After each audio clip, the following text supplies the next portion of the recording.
Gür, hacimli ve uzun saçlarınız olsun istiyorsanız binlerce yıldır kullanılan öyle bir baharat var ki bu aloe vera'nın içerisine bunu ekliyoruz. Öncelikle saçlarımızı kökten uca besliyor. Güçlü, sağlıklı saçlara kavuşmayı sağlayıcı etkisi bulunuyor. Yeni saç oluşumunu destekliyor, saç hücrelerinin de yenilenmesini sağlıyor arkadaşlar. Tarife geçmeden önce lütfen videoyu beğenmeyi unutmayın.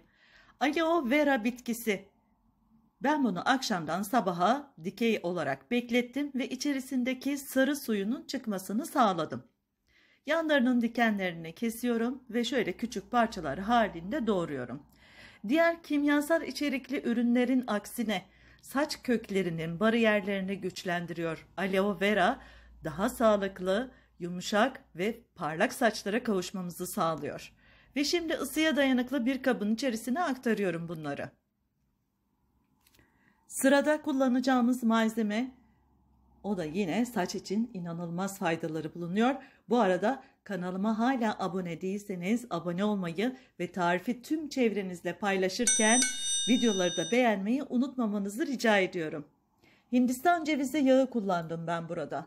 Saçları derinlemesine nemlendiriyor, saçları yumuşatıyor, pürüzsüz bir görünüme kavuşmasına yardımcı oluyor.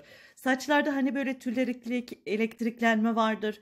Bunları gideriyor, kabarıklığı önlüyor, saç derisini yatıştırıp kepeği önleme etkisi bulunuyor arkadaşlar.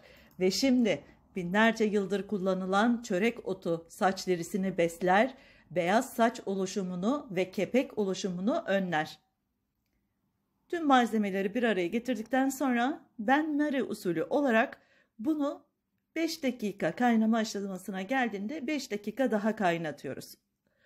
Kaynamaya başladığında ocağın ısısını düşürün.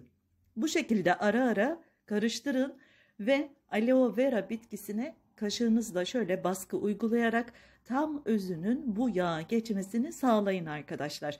Bu önemli adımları bu şekilde uyguladıktan sonra bu yağı bir kere hazırlıyoruz ve 10 gün boyunca kullanabiliyoruz.